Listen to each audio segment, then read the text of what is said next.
So as a graphic designer, I was looking through some stuff that we had been storing in the basement for quite a number of years. And there was this project called the Stamp Odyssey, which it's the timeless adventure of stamp collecting, which, you know, at the time was just about to be replaced by people's infatuation with phones. But I have like probably close to 100 of these stamp collecting albums. And what's interesting is that as I was looking through it, because it was all based on animals, let's see if there's a table of contents here. Yeah, cats, dogs, horses, elephants, birds, butterflies, marine life, reptiles, and dinosaurs. And they're all laid out as stamps from around the world and showing you the black and white versions.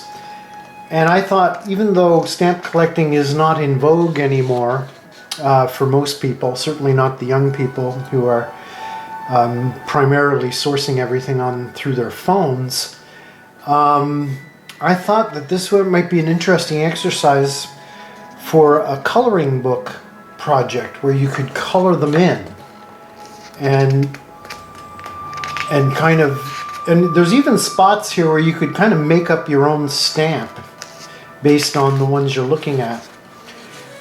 And as I was looking through it, I think what we did was we started coloring some in just to see how that works. Where's the butterflies? Here. Yeah, so we colored these in with color pencils. And then I took the opportunity to take a snapshot of it with my tablet or a phone, and I took a shot of this this particular page, and I'll show you here in a second. Let me just get it. I simply uploaded the image, I took the photo, and then I presented it to ChatGPT and asked it to find those stamps and show me the colored in versions. And so we ended up with finding the actual stamps and coloring them in appropriately, which I thought was fascinating, that the algorithmic interaction led to a very, I'm presuming, a very accurate representation of these stamps. So then I thought, well, even if the actual stamp can't be found, this page could actually be printed and they could be cut out and placed in place.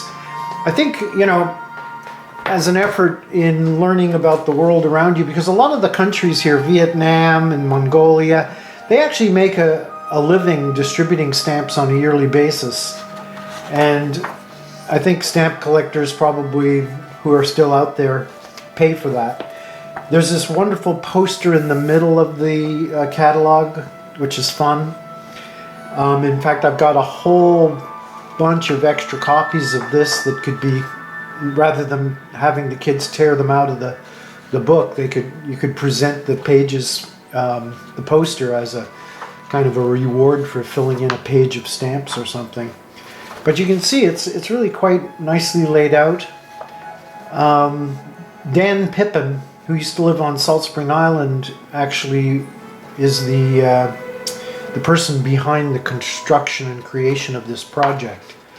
And he left the island, but he did leave me with 100 or so copies of these, along with posters.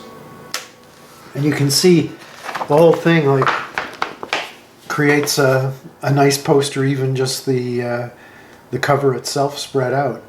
So, you know, it was an interesting project to work on as a graphic designer, among the many projects I've worked on. But anyway, I thought rather than throw them out, I'll just make a video and send it out to various education institutions and see if anybody's interested in maybe presenting it to a classroom.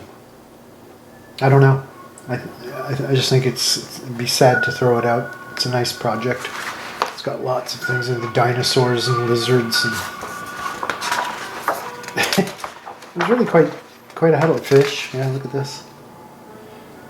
Yeah, and the fact that in conjunction, teachers could be showing kids how to use ChatGPT, and I just call them algorithmic interactors, to to source some of the originals.